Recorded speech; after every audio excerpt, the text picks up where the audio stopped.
Bak geçti. Oldu geçti. Gel, gel. Hoş geldiniz. Ben yanında gir bak.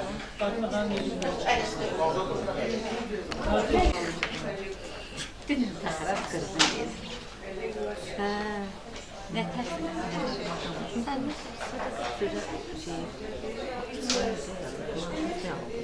He maşallah. Yok maşallah değil.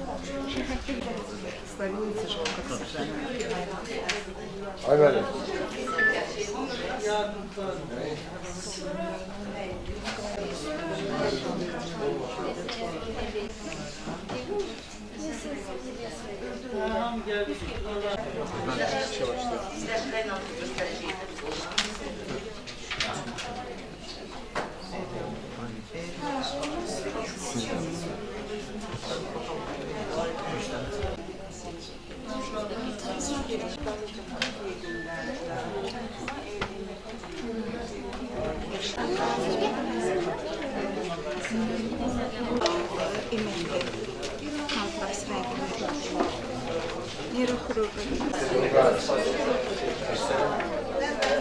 Gela.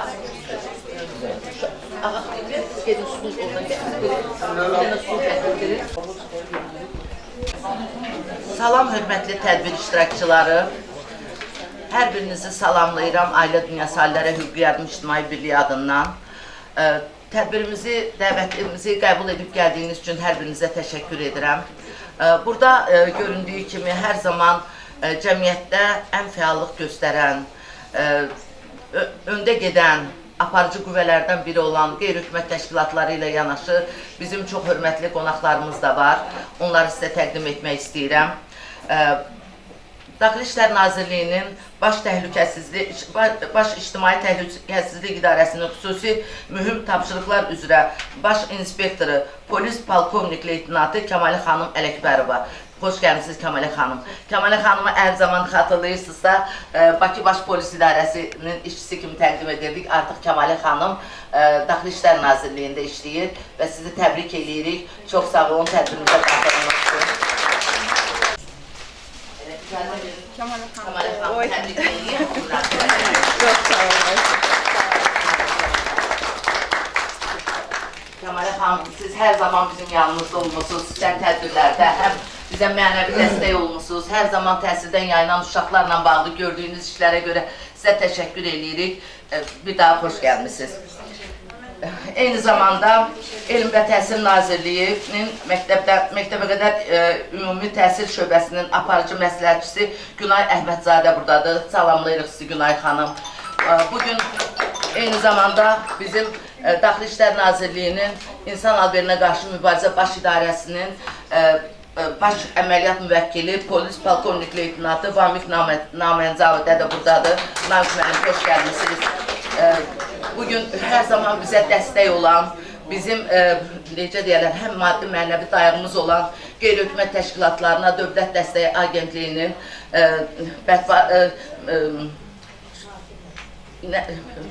Müşahidə Şurasının üzvü Hörmətli Xatirə xanım buradadır. Xatirə xanım sizi də salamlayırıq. Və bugün bizim Əmək və Əhalinin Sosial Müdafiəsi Nazirliyinin tabeliyində Sosial Xidmətlər Agentliyinə bilavasitə tabi olan İnsan Alveri Qurbanlarına Yardım Mərkəzinin direktoru Həbbə Qəribova buradadır. Salamlayırıq sizi. Və demək olar ki, bizim bugün eyni zamanda İnsan Alverinə qarşı mübarizə üzrə qeyddə koalisiyasının sədri Mehriban xanım, xoş gəlmişsiniz. Və bugün gördüyünüz kimi burada hamısı Azərbaycanın demək olar ki, qüvvələridir. belə fəal qüvvələridir. Hər biriniz xoş gəlmisiniz və mən istəyirəm ki, sizinlə bugünkü tədbirimiz haqqında danışım. Bugün bizim tədbirimiz Azərbaycan Respublikasının qeyri-hökumət təşkilatlarına Dövlət Dəstəyi Agentliyinin maliyyə yardımı ilə həyata keçirdiyimiz təhsilə yaxın, təhlükədən uzaq layihəsi ilə bağlıdır. Həmin layihənin əsas məqsədi təhsildən yayınlaraq, daha doğrusu yayındırılaraq məcburi əməyə və dilənçiliyə məcbur edilən uşaqların aşkarlanması, baxımsız, sosial təhlükəli vəziyyətdə olan uşaqlarla, onların ailələri ilə profilaktik söhbətlərin aparılması, çətin həyat şəraitində olan ailələrin sosial xidmətlərə çıxışlarının təmin edilməsindən ibarət idi. Bu məqsədlə biz deməli bölgələrdə olduq. Eyni zamanda həm Bakı şəhərində və Azərbaycanın 3 rayonunda, deməli Şamaxı, Cəlilabad və İsmayıllı rayonlarında olduq və monitorinqlər apardıq. Həmin monitorinq nəticələrini bugün sizin müzakirənizə vermək istəyirəm və hansı nəticələrə gəlmişik, xahiş edərdim ki, sizə fəal olasınız və həmin nəticələri sizin müzakirənizə vermək istəyirəm.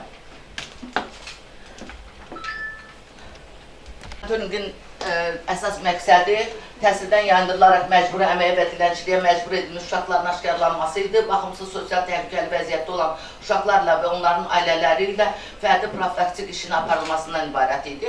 Monitorinq Bakı şəhərində və Azərbaycanın 3 rayonunda həyata keçirilmişdir. Cəlilabad, İsmayıllı, Şamaxı. Cəlilabad 25 və 21 may tarixlərində biz Cəlilabad rayonunda olduq. Monitorinq zamanı 18 yaşına çatmayan uşaqların təhsildən yayındırılaraq çiyələk sahələrində, küçə ticarətində, tikinti sahəsində, valideynləri və yaxın qohumları kimi özlərini təqdim edən şəxslər tərəfindən işlətdikləri hallara və eyni zamanda Cəlilabad şəhərinin mərkəzində küçələrdə valideynləri tərəfindən diləndirilən çoxlu sayda uşaqlara rast gəldik. Bax, gördüyünüz kimi, bu mənzərə, bu təbii ki, şəkillərin hamısı deyil, müəyyən bir hissəsini biz burada vermişik. Baxın, bu uşaq 11 yaşı var. 11 yaşında uşaq bu iş adamı, çiyələk sahəsi olan insan özünü onun əmisi kimi təqdim etdi. Biz ona deyəndə ki, bax, biz elə vaxta getmişdik ki, həmin dərs saatına düşmüşdü. Siz niyə bu uşağı, bax, 5 necə deyərlər, çiyələk yaçeykalarını qaldırıb maşına qoyurdu. Deyir, qardaşımın oğludur, mən gətirmişəm ki, mənə kömək eləsin, qardaşım xəstədir. Yəni, bu, görürsünüz ki, bu heç də uyğun gəlməyən. Əgər əmisənsə, qardaşın xəstədirsə, sən ona kömək eləməliydin, onun uşağını gətirib indidən şikəst eləməməliydin. Təhsildən yayındırmaq bir, ağır yük daşıdırmaq iki, yəni bu hallar çox idi. Bax, gördüyünüz kimi uşaqlar çiyələk sahələrində biz gedəndə inanın o qədər uşaq var idi. Biz bir-iki nəfərlə söhbət edəndə, çəkilişi görən kimi hamı çiyələk sahələrindən çıxartdılar o uşaqları.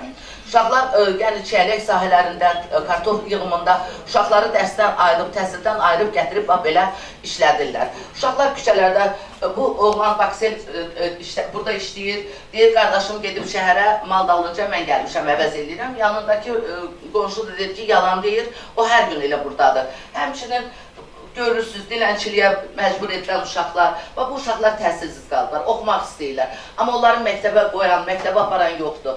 Bu gördüyünüz oğlan çox ağır bir yük daşıyırdı. Qum arabasını çox ağır idi. Onların əksində 6-cı sinifdə oxuyan şagirdə elə ağırlıqda yük daşıdırmazdılar. Yəni, bunların hamısı gördüyünüz kimi qanunozid hərəkətlərdir. Hələ biz bunların hamısını təbii ki, burada şəkilləri əks etdirmir, şəkillər çoxdur, biz onu lazımi yerlərə təqdim edəcəyik bizim hesabatımızı. 25-i və 26-sı mayda biz İsmayıllı rayonunda olduq. Monitorinq zamanı İsmayıllının mərkəzində, Baskal qəsəbəsində, Lahıc qəsəbəsində, İvanovka, Qaraqaya, Qəndov, Namazgah, Talıstan kəndlərində olduq. Monitorinq zamanı 18 yaşına çatmayan uşaqların təhsildən yayındırılaraq küçə ticarətində, kənd təsərrüfatı və tikinti sahələrində valideynləri və yaxın qohumları tərəfindən işlədikləri hallara çox az sayda rast gəlinsə də, diləndirmə halları ümumiyyətlə yox idi, aşkarlanmadı. Amma dərsə getməyək, küçələrdə gəzən çoxlu sayda uşaqlara rast gəldik. Gördüyünüz kimi, yenə də həmin haldır, həm küçə ticarətində, bazarda satır, burada təmir yerində işləyir bu balaca körpə uşaq. Bu oğlan isə ümumiyyətlə deyir, məktəb nədir ki, mən məktəbə gedim. Mən indidən gələcəyimi qururam. Yəni o qəssablar, bunlar mağazinlərə ət verirlər. Bu uşaq o işlə məşğuldur. Hansı ki, onun bugün təhsil almaq vaxtıdır. Təhsil, necə deyəm, oxumaq vaxtıdır. Bildiyiniz kimi Azərbaycanda 9-cu sinifə qədər icbari təhsildir, amma heç kim o uşaqlar o təhsildə olmayıb, küçələrdə gəzməyinə, yəni biz söz tapa bilmirik. Bax, gördüyünüz kimi, bu ana gizlənir, deyir ki, mənim uşağım xəstədir. Bu da həmçinin deyir ki, uşağım xəstədir. Yaxşı, xəstə uşaq yataqda olar, ona xüsusi qulluq olunar, küçələrdə gəzməz ki. Yəni, bunları, gördüyünüz kimi, uşaqları işlədirlər. Yəni, öz yol kənarında satılan o qutab pişirmə yeridir, nə bilim, uşaq ayran daşıyır, nə bilim, o birisi yük daşıyır. Uşaqlar, gənc uşaqlardılar, velosiped sürür uşaqlar, küçədədirlər. Biz gedəndə elə salmışdıq ki, məhz dərs saatına düşsün. Dərs saatında bu uşaqların belə bir vəziyyətdə olması doğrudan da bizə çox, necə deyərəm, narahatçılıq doğurur. Şamaxı rayonunda, deməli, iyun ayının 3-ü və 4-ü olduq. Monitoring zamanı Şamaxı rayonunun mərkəzində Quşçu, Göylər, Dağbağırlı, Çuxuryurt, Navaraxana, Dəmirçi kəndlərində və Şamaxı Laxır yolu kənarında monitoring apardıq. Monitoring zamanı 18 yaşına çatmayan uşaqların təhsildən yayınaraq küçə ticarət, kənd təsərrüfatı və heyvandarlıq sahələrində çalışdıqları kütləvi xarakter almasa da, dərsdən yayınaraq bazarda lobiya satan, heyvan otarmağa gedən, əkinçilik sahəsində işləyən, su daşıyan, küçədə gəzən uşaqlarla rastlaşdıq. Həmçinin, burada da gördüyünüz kimi, uşaqlar dərs saatında küçələrdədirlər.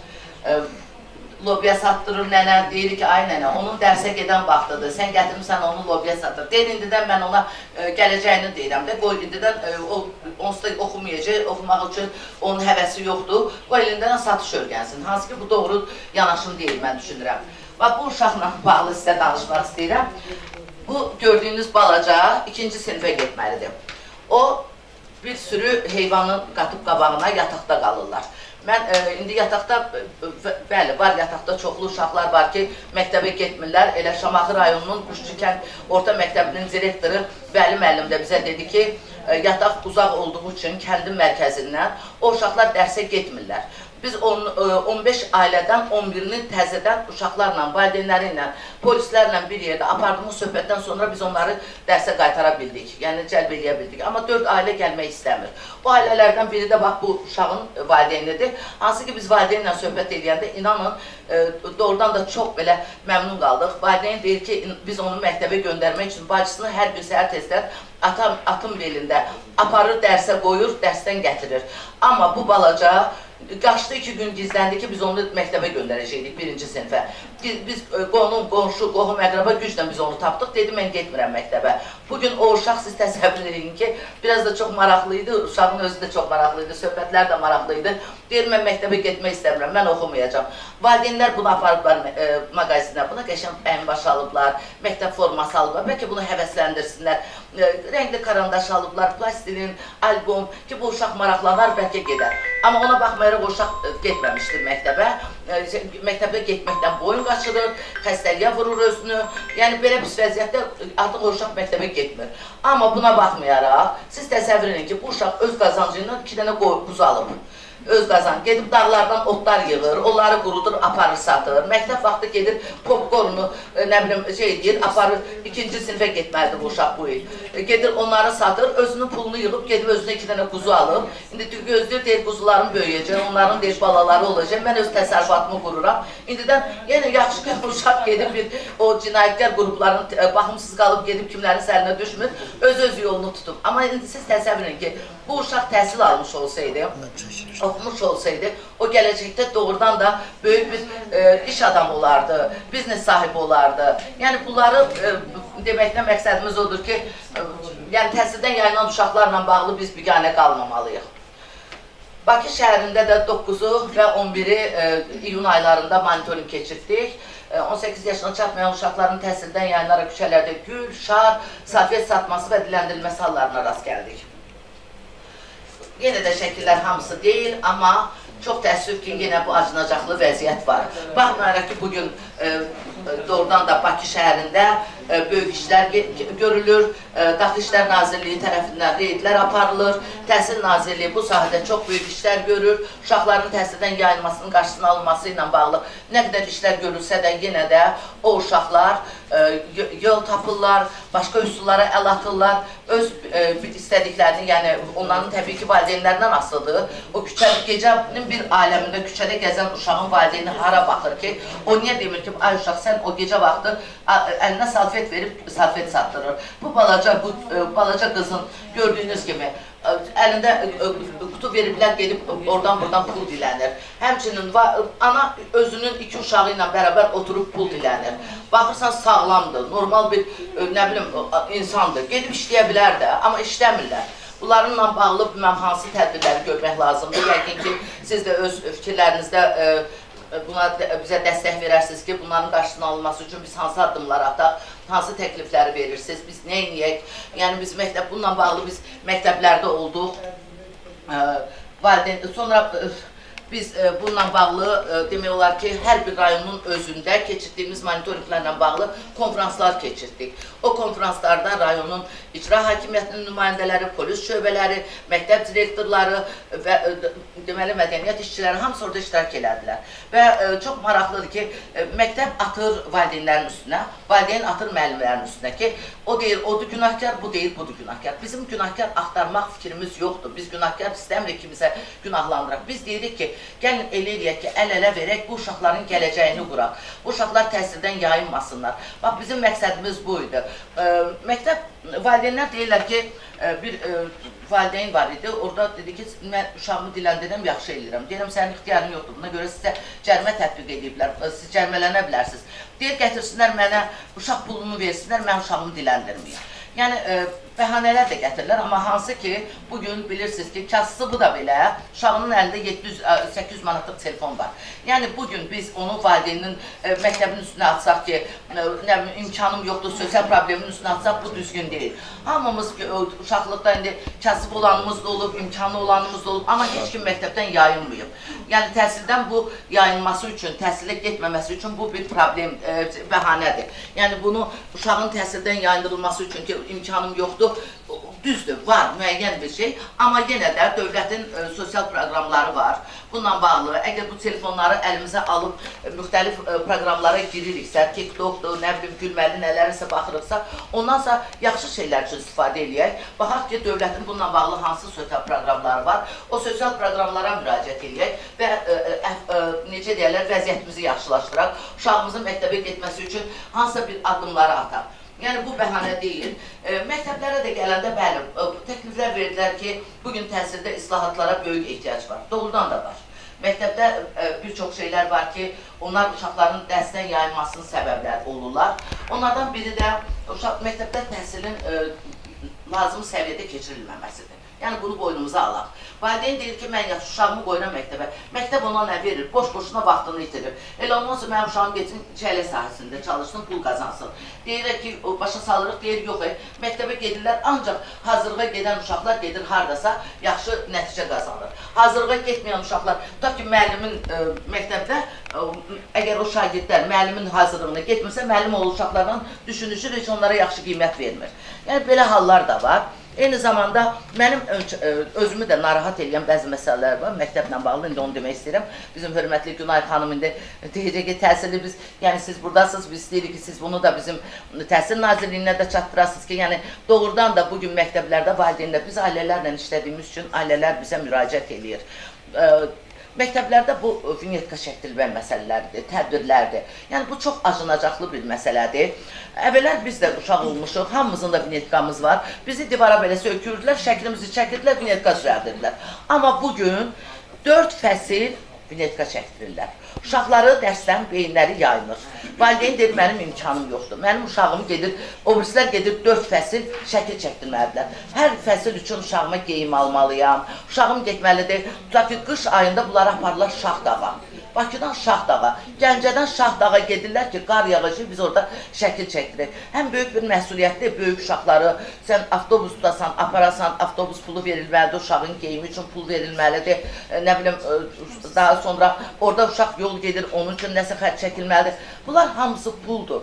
Ona görə də, eyni zamanda 11-ci siniflər, onların artıq məktəbdə köklənməlidirlər ki, qəbul imtahanlarına, onların fikri dağılmış. Ki mən gedim, bu dəfə belə şəkil çəkdirəcəm, binetka üçün saçımı belə düzəltdirim, filan eləyim. Yəni, burada uşağın da fikrini elə bir yayındırırlar. Geyimləri həmçinin, o geyimlər üçün nə qədər pul alınmalıdır. Son zəng vaxtı valideynlər ağlayırdılar ki, mənim elə imkanım yoxdur. Uşaqlara, nə bilim, rəqs qurmalıdırlar. Rəqs qurmaq üçün nə qədər pul xərclənir. Nə bilim, müəllim tapırlar ki, onlara rəqsi hazırlasın. O rəqs eləməlidir. Bir saatlıq rəqs üçün onlar nə qədər xərc çəkirlər. Bunu özləri də hazırlaya bilərlər yeri gələndə. Yəni, belə məsələlər var ki, ona görə yol verir. Deməyim odur ki, belə hallar var ki, biz məktəbi də günahlandırırıq. Valideynləri günahlandırırıq ki, valideynlər doğrudan da məsuliyyətsizdir. Amma bununla bağlı Şamaxı rayonunda bir tədbir keçirdəndə çox gözəl bir fikir iləri sürdü bizim hörmətli bir müəllimə. Dedi ki, valla biz tək valideynlərlə, uşaqlarla deyil, biz eyni zamanda valideynlərlə söhbətlərimizi aparırıq, valideynlərlə işləyirik. Psixoloq, sinif rəhbəri, hamımız bir yerdə. Onlarla, valideynlərlə işləmək lazımdır. Onları kənarda qoymaq lazım deyil. Biz valideynlərlə işləyəndə, valideynləri o başa salanda, o uşağın təhsilə davamiyyəti çox gözəl olur. Yəni, valideynlərin bugün özlərinin də ehtiyacı var ki, versinlər. Valideynlərin ehtiyacı var ki, bugün həmin o uşaq onlarla işlənilsin. Amma bu bizdən və sizdən də asılı olan bir şey deyil ki, amma bugün ümumi təhsil məktəblərimizdə psixoloqların sayı azdır. Yəni bunu artırsalar daha yaxşı olar. 2000 olan məktəblərdə bir psixoloq var. Bu da düzgün deyil. 2000 şagirdi olan, 3000 şagirdi olan məktəblərdə bir psixoloq hansı işi görsün yazıq. Deyərsiz soru fikirlərimizi. Yəni deməyim odur ki, bizim apardığımız monitorinqin nəticələri budur. Neyəyək? Bax, biz bundan çıxış yolu nədə görürsünüz? Biz hansı addımları ataq ki, uşaqlar nə valideynləri günahlandırmayaq, nə məktəbi, hansı yolu, hansı necə deyərlər, təklifləri eləyək ki, biz bundan, bu problemlərdən çıxış yolu tapaq. Buyurun Mehriban xanım, birinci növbədə söz sizə verirəm. Mehriban xanım, buyurun. İstəyirsiniz danışın. Xoş gördük. Gülayət xanım çox yaxşı layihədir, əhəmiyyətli layihədir və mən hesab edirəm ki, bu layihələr geniş şəkildə aparılmalıdır. Detallı şəkildə araşdırmalar gedir. Mən müşahidə elədim, digər hallar öz yerində. Bax, burada suallar verilir ki, biz nə etməliyik? Amma əslində bu problem şəxslərin problemi deyil. Problem sistemində sistem boşluğudur. Problem şəxsin sistemə düşməməsidir. Baxın, Cəlilabadda göstərdiyiniz o iki uşaq kifayət qədər indikatorlara uyğun gəlir. Mən bilirəm ki, insan alverinə aşkarlama məsələsi ilə bağlı bir komponent də ondan ibarət idi. Və məsələn, o ağır yük daşıyan və əmsi tərəfindən işə cəlb edilər. Bu şəxslərlə bağlı mütləq şəkildə müraciət edilməlidir. Mən təklif edərdim ki, çox danışmaq istəmirəm, yenə deyirəm, layihə çox uğurlu, həyata keçirilib, kifayət qədər zəhmət qoyulur, kifayət qədər araşdırmalar var, faktlar var və mən təklif edərdim o aşkarlanan uşaqların, onların hamısı ilə bağlı ümumi Təhsil Nazirliyinin sənədləri varsa, ünvanları varsa, onlarla bağlı məlumatlar həm Təhsil Nazirliyinə, həm Sosial Xidmətlərə, həm İnsan Alverinə qarşı Mübarizə İdarəsinə, həm Daxili İşlər Nazirliyinə, o cümlədən təbiblərə. Yəni bunların sağlamlıq vəziyyəti də araşdırılmalıdır və bu sistemə salınmalıdır. Sonraki prosesdə işləri izləmə lazımdır. Yəni bunlar sistemdən kənar qalıb, həssas vəziyyətə düşən uşaqlardır. Əgər biz indi onları sistemə salıb izləməni aparmasaq, bəli, dediyiniz kimi, indi tərifləyirik ki, o iki uşağın iki qoyunu var. Amma bir müddətdən sonra ola bilər ki, o uşaq kifayət qədər, məsələn, nəzarətdən kənar qala bilər, sui-istifadə edilə bilər və yaxud onun əldə etdikləri mənimsənilə bilər, istismar oluna bilər. Bax, bu baxımdan mən hesab edirəm ki, hansısa güzəştlər olmamalıdır. Bütün bu məlumatlar daxil olmalıdır sistemə və sonradan onlarla bağlı məlumatları izləmək lazımdır. Başqa cür biz bu proseslərin qarşısında valideyn günahkardır, müəllim günahkardır, filankəs günahkardır, yox. Prosesin özü boşluq var ki, sistemdən kənar qalır bu adamlar. Onları sistemə lazımdır, salmaq lazımdır və izləmək lazımdır. Bəli? Mikrofonla danışırıq. Mikrofon işləmədi, işlədi. Səsim elə mikrofon əvəzi idi, məncə hamısı gedir. Biraz yaxın tutmalar. Dediyimi dedim, sistemə salınsın və düşünürəm ki, bütün qurumlar bu proseslərdə iştirak etmək lazımdır. Elə eləmək lazımdır ki, əldə etdiyiniz materialların hamısı orada neçə qurumların iştirakı lazımdır. Yəni bir qurum yox, iki qurum yox, tutaq da təkcə insan alveri yox, onun bir komponenti odur. Digəri olacaq təhsil, səhiyyə və o cümlədən sosial xidmətlər. Və mənə elə gəlir ki, davam da eləmək lazımdır. Yəni bir bu layihə ilə burada qutardım, bundan sonraki taleyi ilə bağlı izləmək və görmək lazımdır ki, hansı nəticələri dəyişə bildik. O halda biz effektiv nəticələr əldə edə bilərik. Və QHT Agentliyinə təşəkkür ki, belə bir layihəyə dəstək verib və mənə elə gəlir ki, bu tipdə layihələr buraya daha çox ehtiyac var. Nəinki sadəcə olaraq getdim, maarifləndirdim, gəldim və hədəf qrupu, balaca bir hədəf qrupu əhatə etdim. Burada aşkarlama lazımdır, araşdırma lazımdır, sistemə daxil etmək lazımdır və dəstəyi müşahidə etmək lazımdır. Çox sağ olun. Siz sağ olun Mehriban xanım, təşəkkür edirəm.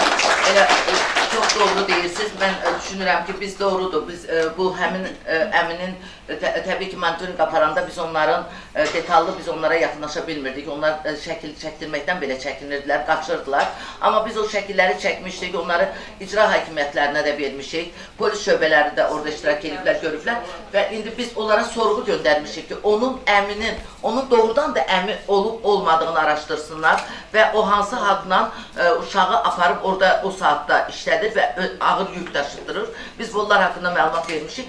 Amma təbii ki, hesabatlarımızın biri də sizə veriləcək. Biri də sizə veriləcək Mehriban xanım. İnsan Alverinə qarşı koalisiyanın sədri olduğunuz gün hesabatımızın bir kopyası da sizə veriləcək bir nüsxəsi ki... Təşəkkür edirəm Tülay xanım. O məsələdə icra ola bilər ki, hansısa məsələlərdə örtbasdır eləsin. Yaxşı olar ki, İnsan Alverinə qarşı idarənin... Bəli, idarəyə də verəcəm. Onu ora verin, müraciət edin, onları araşdırmaq lazım. Oldu, baş üstə, təşəkkür edirəm. Mən hər zaman elə təhsildən yayılan uşaqlarla bağlı bizə mənəvi dəstəyi olan bir əlaqəli təşkilatlar qrupunun necə deyirlər, ən belə də Kəmalə xanımı bura dəvət eləmək istəyirəm. Kəmalə xanım doğrudan da bu təhsildən yayılan, baxımsız qalan uşaqlarla bağlı o qədər gözəl işlər görür ki, Kəmalə xanım, xahiş edirəm monitoringimizə siz də münasibət bildirin. Bir daha salam, əziz dostlar, hamınızı rəhbərliyimiz adından salamlayıram və məni də bu tədbirə dəvət etdiyiniz üçün Gülay xanım sizə, sizin komandanıza təşəkkürümü bildirirəm. İlk öncə bildirim ki, yaxşı düzgün qeyd elədiniz ki, biz artıq bir əlaqəli təşkilatlar qrupunun üzvüyük. Artıq bu gördüyümüz bu səhnələr, bu keçirdiyiniz tədbirlər, reydlər o qrupda demək olar ki, hər gün bizim rastlaşdığımız məsələlərdən biridir. Hesab elədim ki, deməli siz o keçirdiyiniz monitoring zamanı həmin o aşkar olunan uşaqlar təbii ki, polis əməkdaşlarına bu barədə məlumatlar verilir. Bəli, özləri də iştirak edirlər o tədbirlərdə. Çünki mən sizi sosial şəbəkələrdən izləyirdim tədbirlərinizi, o konferanslarınızı. Siz konferanslarda bizim əməkdaşların iştirakını gördüm. Bu yaxşıdır. Yəni ki, artıq sizin bir daha elə ünvanladığınız bir orqan olubdur. Yəqin ki, onun nəticəsi barədə mən artıq bir rəhbər qurum olaraq biz təklif edəcəyik ki, görülən işlərin nəticələrini baş idarəyə məruzə eləsinlər. Mən xahiş edərdim ki, siz o həmin uşaqların, sizdə yəqin ki, siyasi adlı məlumatları var. Onu bizim baş idarəyə bir rəsmi formada göndərsəniz, bunu biz gedişata nəzarət edə bilərik. Bu çox gözəl bir hal olar. Mən diqqətinizi bir məqama da çəkmək istəyirəm. Siz çox gözəl vurğuladınız ki, ümumiyyətlə uşaqlarla bağlı olan hissədə biz mütləq bir valideyndə əsas vurğulandırıq ki, valideyn məsuliyyəti, valideynin nəzarətsizliyi. Yəni, ilk başında biz uşaqlarla bağlı bütün problemin kökündə valideynin ona olan qayğısı, diqqətini onun üstündə əsaslanmalıyıq da. Siz yəqin fikir verdiniz ki, bütün təhsil müddətində bugün daxili işlər orqanlarının əməkdaşları hansı sahə, yəni nazirlik tərəfindən diqqətə gətirilməlidirsə, o sahədə biz təhsil məsələlərində tədbirlər keçirirdik. Bütün il boyu ən çox keçirdiyimiz monitorinqlər məktəblərdə kəsici, deşici alətlərin qadağan olunmuş əşyaların uşaqların üzərində gəzdirməsi. Bu, mən əlavə, burada hamımız biz həm də bir valideynik, əlavə olaraq sizə bir daha o məlumatı çatdırmaq istəyirəm.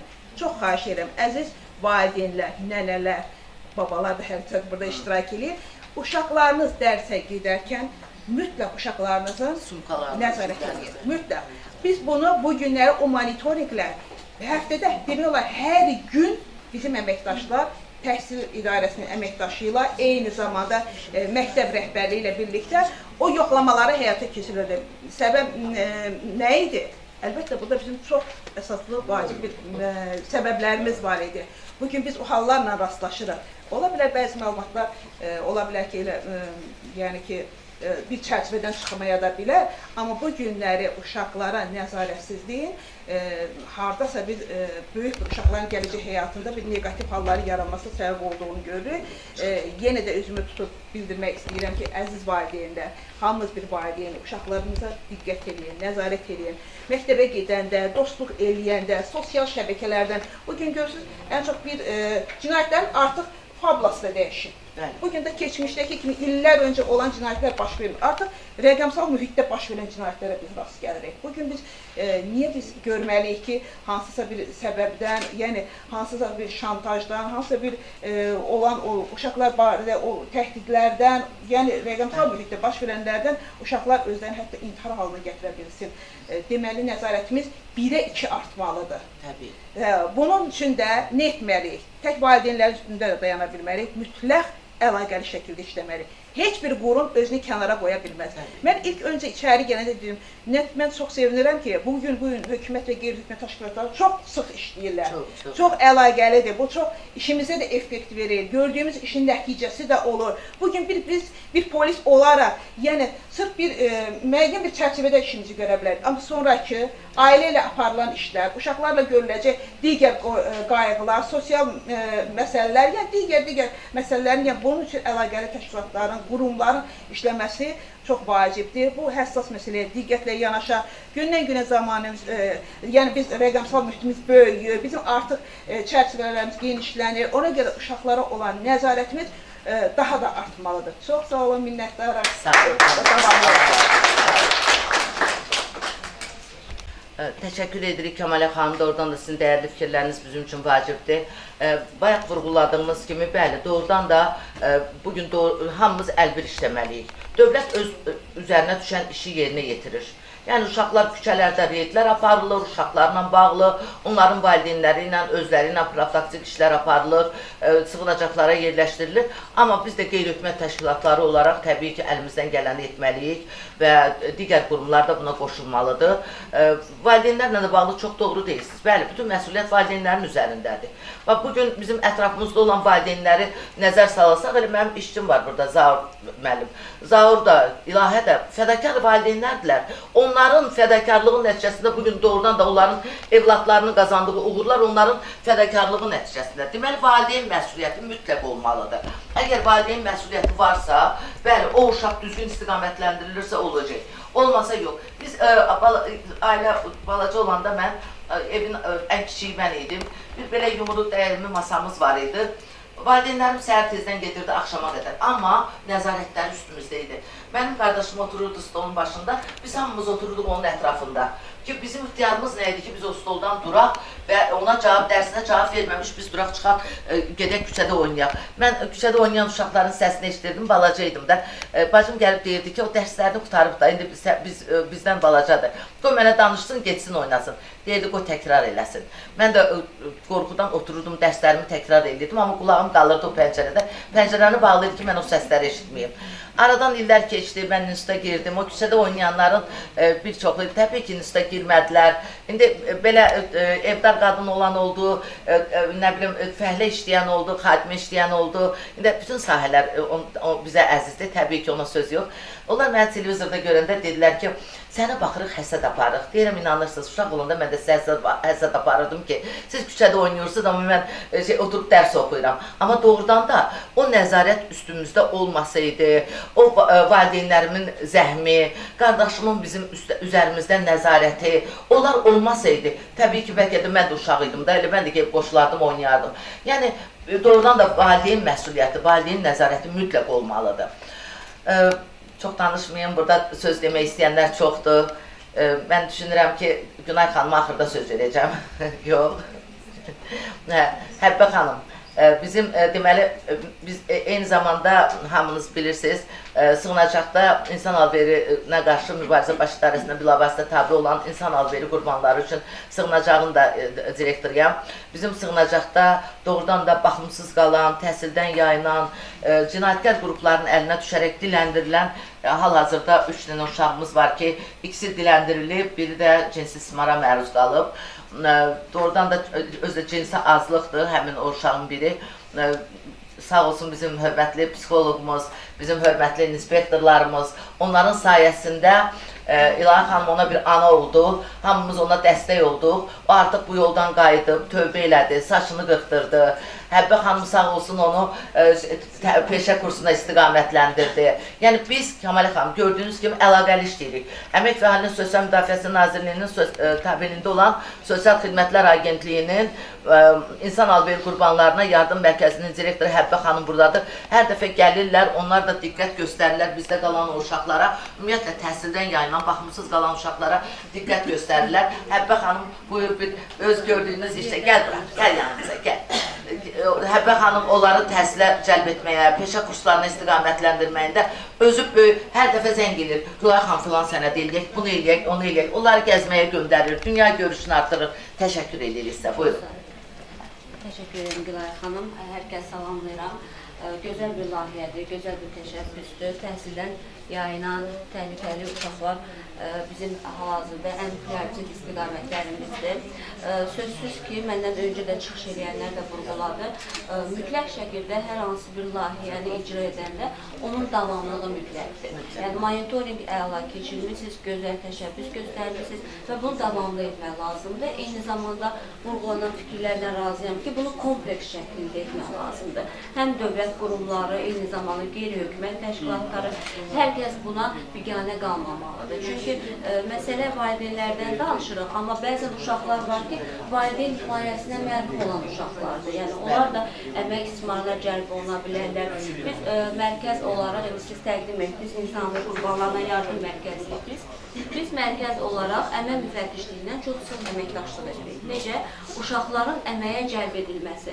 Məlum ki, hüquqi müstəvidə desək, uşaqlar 15 yaşına qədər işə cəlb oluna bilməzlər konstitusiyamıza görə və bu əmək müfəttişliyi ilə birgə həyata keçirdiyimiz tədbirlərin əsasında vurğuladığınız kimi yay tətillərində bəzən elə olur ki, iaşə obyektlərində, qohum deyək ki, iaşə obyektlərində azyaşlı uşaqlar işlətməyə cəlb olunurlar, əməyə cəlb olunurlar. Bunun qarşısını necə almaq lazımdır? Yəni, düzdür, əmək həm zihnin, həm fizikin rifahıdır.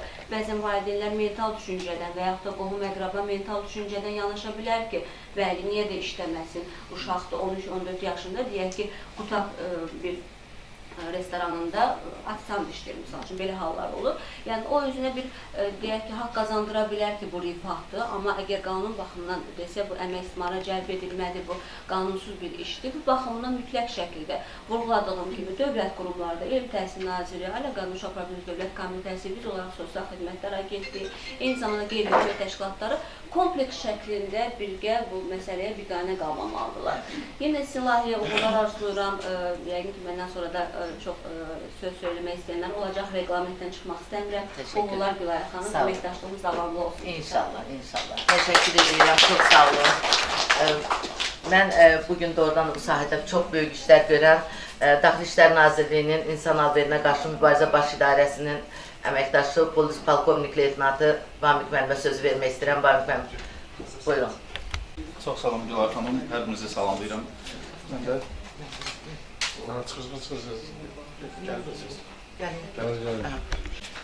hər birinizi salamlayıram.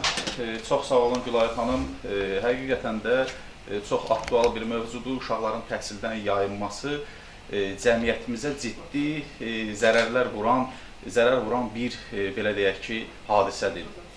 Siz xatırlayırsınız ki, bir neçə il öncə bizim keçirdiyimiz tədbirlər nəticəsində məcburi dilənçiliyə cəlb edilən, yadınızdadırsa, biz bir fakt aşkarladıq və həmin, belə deyək ki, o uşağı müəyyən ayrı-ayrı vaxtlarda izlədik və həqiqətən də həmin uşağın həyatının təhlükədə olmasını bildik. Belə deyək, həmin uşaq həqiqətən də təhsildən yayındırılmışdı və iki qardaş tərəfindən belə deyək, məcburi dilənçiliyə cəlb olunmuşdu. Bizim keçirdiyimiz əməliyyat tədbirləri nəticəsində o hər iki şəxs, belə deyək ki, məcburi qaydada həmin uşağı diləndirdiyi yerdə və ondan diləndirilərək həmin uşağın məcburi qaydada ondan diləndiyi pulları əlindən aldırıldığını gördük və həmin şəxslər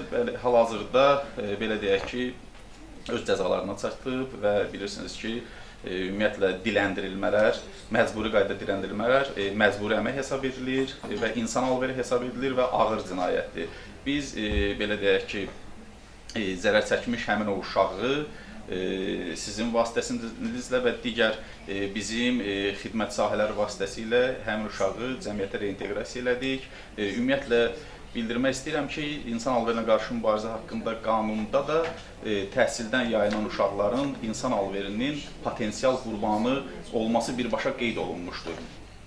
Və bu, belə deyək ki, sizin keçirdiyiniz layihə davamlı olsa və tək siz yox, hər bir rayonda, belə deyək ki, yerləşən orta məktəblərdə, belə orta ixtisas məktəblərində davamlı monitorinqlərin aparılması və təhsildən yayınan uşaqların müəyyən edilərək aidiyyatı qurumlara təqdim edilməsi və müəyyən həmin uşaqlar barəsində sosial işlərin davamlı aparılması, düzgün aparılması, planlı şəkildə aparılması ehtimal edirəm ki, ölkəmizdə risk qrupundan aid olan uşaqların sayının azalmasına gətirib çıxaracaqdır. Çox sağ olun. Minnətdaram Danik müəllim, çox sağ olun. Bayaq elə dediyiniz o uşaq barədə xatırlayırsınızsa, o uşağı sığınacağımıza gətirdilər də oradan da çox pis vəziyyətdə idi. İndi o uşaq bilirsiniz, biz onu düzəltdik, yəni bizim sağ olsun baş idarəmiz bizə dəstək oldu. Həmin o uşaq Dövlət Sərhəd Məktəbini bitirdi bu il. Biz onu düzəltdik, çox gözəl bir, uğurlu bir işimiz oldu. Onun kimi hal-hazırda 5 dənə uşağım da yenə də oxuyur məktəblərdə. Biz onu düzəltmişik, onları məktəblərə düzəltmişik.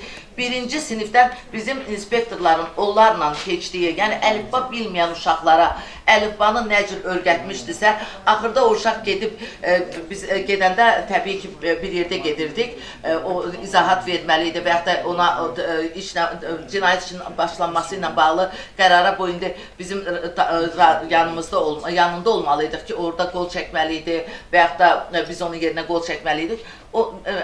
Bizim müstəntiqlər məhdəl qaldılar. Dedilər, tez bir zamanda siz bunu neynəmişsiniz? Uşaq özündən əzbərdən oxudu. Dedi, özüm eləyəcəm.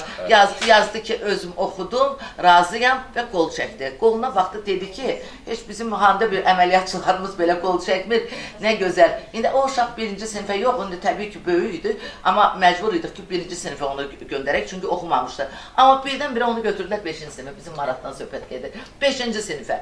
Yəni, komissiya vasitəsilə onu götürdülər 5-ci sinifə. Bu bizim hamımızın doğrudan da dövlətimiz sağ olsun ki, belə uşaqlara sahib çıxır, onları yerləşdirir, onlarla bağlı doğrudan da uğurlu işlər görürük. O da tək biz deyilik, biz eyni zamanda Təhsil Nazirliyi ilə bir yerdə, Əmək və Əhalinin Sosial Nazirliyi ilə bir yerdə, Səhiyyə Nazirliyi ilə, Təbiblə bir yerdə biz bu işləri həyata keçirdirik. Yəni, doğrudan da dövlət də, biz də, hər birimiz, siz dediyiniz kimi, kompleks şəkildə biz bunlara yanaşsaq, bu işləri görsək, təbii ki, o baxımsız uşaqların da bir gələcəyi olar. Təşəkkür edirəm. Bundan əlavə bir dənə də əlavə edeyim. bizim insan alverine qarşı mübarizəyə dair milli fəaliyyət planlarımız var. Həmin milli fəaliyyət planlarının icrası ilə bağlı bir tədbirlər planımız belə mövcuddur. Tədbirlər planının mövzularından bəlkə də ya 5 ya 6-sı uşaqlarla bağlıdır. O hissələrdən birində də təhsildən qərəzli şəkildə yayınan uşaqlarla bağlı müəyyən monitorinqlərin keçirilməsi, nəticələrinin aradan qaldırılması kimi mövzularımız var. Bundan əlavə o himayəyə verilmiş ailələrdə olan uşaqlarla bağlı da monitorinqlərin keçirilməsi kimi halların qeyd olunması da hallar da qeyd olunmuşdur bizim o milli fəaliyyət planı. Yəni bir növ belə deyək ki, təhsildən yayınan uşaqlar, digər həssas qrupdan olan uşaqların gələcəkdə insan alveri qurbanı olma riskinin maksimum qarşısının alınması, azaldılması kimi gələcəkdə belə deyək ki, tədbirlərin davam etdirilməsi bizim üçün də yaxşı olardı. Belə deyək ki, cinayətin sayı azalardı, ümumiyyətlə zərər çəkmiş uşaqların sayı azalardı. Ümumiyyətlə bir sözlə dövlətimizin gücünə güc qatardı uşaqların təhsili doğru düzgün aparması. Çox sağ olun. Minnətlər oldu. Buyurun, sağ olun. Sağ olun, minnətlər. Xatirə xanım, xahiş edirəm siz də buyurun. Çox sağ olun, tədbirimizə qatıldığınız sağ olun. Gülay xanım, təşəkkür edirəm dəvətimizə görə. Hər birinizi salamlayıram. Gülay xanım illərdir prioritet olan bir mövzunu işləyir və bu illərdir, illərin təcrübəsi var. Buna görə sizə çox təşəkkür edirəm. Risk qrupuna daxil olan uşaqların monitorinqi bu Azərbaycanın gələcəyi deməkdir. Yəni Gülay xanım, təhsilə yaxın, təhlükədən uzaq olan bir layihəniz hər birimizə örnəkdir. Silsilə keçirilən tədbirləri Facebook, sosial şəbəkələrdə izləmişəm və sizin nail olduğunuz və eyni zamanda hər zaman nəzərdə saxladığınız bir mövzudur. Sizin həyəcanınız eyni zamanda bizə də keçib. Uşaqlar barəsində danışanda çox həyəcanla bunu təqdimatını keçirdiniz, təqdim elədiniz və bu bizim üçün bir, belə deyək də, gələcəyimiz olan uşaqların onlara verdiyiniz bir dəstəkdir. Azərbaycan valideyninə, Azərbaycan ailəsinə verdiyiniz bir dəstəkdir. Mən bir şey də vurğulamaq istərdim ki, Sovet dövründə, Sovet dönəmində adətən yox, elə belə idi ki, uşaqlar təhsil yaşına çatanda hər biri bütün məktəblərdən müəllimlər, bunun biz şahidi olmuşuq, qapı-qapı, ev-ev gəzərək uşaqları siyahıya alırdılar, onları hazırlığa cəlb edirdilər, valideynin və eyni zamanda, əgər valideyni işdədirsə, valideynin zamanı yoxdursa, deməli, bir lager deyək də belə düşərgələr hazırlanırdı. Uşaq dərsdən sonra həmin düşərgədə olurdu, yeməklə, hər bir şeylə təmin olunurdu, dərsə hazırlanırdı və evə valideynə, bəli, qrupa deyilik, bəli, qrupa və evə valideynə təhvil verilirdi. Bu gözəl bir bizim üçün yox, elə ümumiyyətlə bütün dünyada, Sovet dönəmində olan bütün respublikalara aid olunurdu və bu yenidən belə bir təklif verərdim ki, buna bir baxılsın, yenidən valideynlərə dəstək olaraq, valideyn əgər işdədirsə və yaxud da ki, imkanı yoxdursa, bu uşaqlara dəstək verək. Çünki uşaqlar bizim gələcəyimizdir. Risk qrupunda olan uşaqları nəzərdə saxlamaq, onların siyahısını təqdim eləmək və mən canlı olaraq mən sizi izləmişəm, sosial şəbəkələrdən virtual olaraq siz qoyurdunuz ki, o deməli iş sahələrində, plantasiyalarda o uşaqların əyinləri, geyimləri viruslarla, hətta viruslarla deməli viruslar daşıyıcısı ola bilərlər həmin uşaqlar. Ona görə də sizin bu təhsilə yaxın, təhlükədən uzaq olan və illərlə işlədiyiniz, nail olduğunuz bütün bu nailiyyətlərdə sizə alqışlayıram, sizə təşəkkür edirəm. Yaxşı ki, varsınız, yaxşı ki, bizim uşaqların, gələcəyimiz olan uşaqların yanındasınız və valideynlərə mütləq maarif, eyni zamanda da valideynlərlə maarifləndirmə işi mütləq aparılmalıdır. Çünki valideyn, uşaq 4 saat, 5 saat məktəbdədirsə, qalan 20-18 saatı valideynin yanındadır. Əgər uşaq valideynə icazə verməsə, valideyn yaxşı nəzarət eləsə, uşaq həmin yollara getməz, dilənçiliyə, deməli, işlə, o yaşı çatmayan işlərlə məşğul olmaz. Çox sağ olun, təşəkkür edirəm, uğurlar sizə. Biz sizə minnətdarıq ki, qeyri-hökumət təşkilatlarına Dövlət Dəstək Agentliyi hər zaman belə layihələrlə doğrudan da bizə şans verir, imkan verir ki, biz gedək bölgələrdə olaq, yerlərdə biz işimizi aparaq. Və Xatirə xanım vurğuladı ki, bəli, qruppalar var idi. İndi də Xatirə xanım onu əvəz eləyən Sosial Xidmətlər Agentliyinin tender elan edib, bütün rayonlarda var, hətta Bakı şəhərində də var idi. İndi deyəsən yenə də çoxaldacaqlar. Artıq bir pəncərə sistemi ilə o işləri qeydi agentliyi görəcək. Gün ərzı mərkəzləri açılıb. Yəni yerlərdə var, gün ərzı mərkəzləri. Həmin o gün ərzı mərkəzlərində təsəvvür edin ki, həmin o gün ərzı mərkəzlərindən mən də onlardan birinin rəhbəriyəm. Ağsu rayonunda fəaliyyət göstərir. İnanın, ora uşaqlar gəlir. Bax, dövlət açıb bunu. Uşaqlar gəlir, gündə 4 dəfə qidalanır.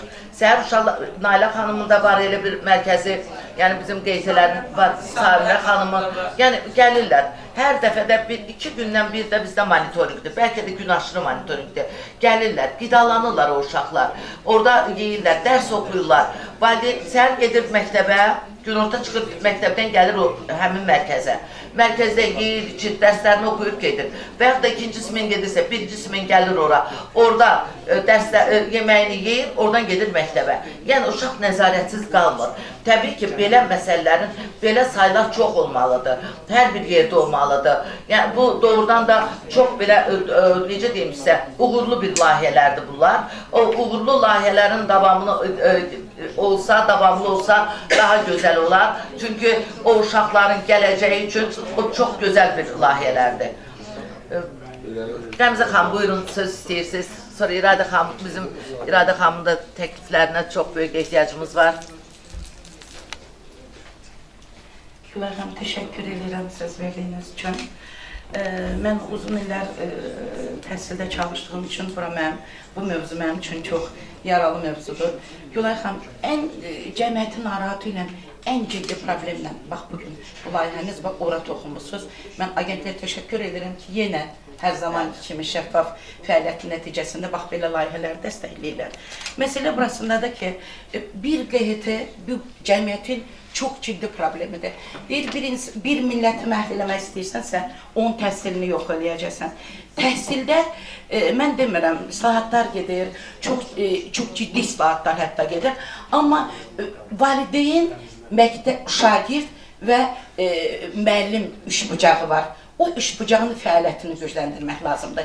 Siz aşkarlanırsınız. Mən hərçəndə biraz geç gəldik, qatıldıq. Amma mən artıq slaytlardan izlədim. Cəmiyyətdə bax bu cür problemlər minlərcədir.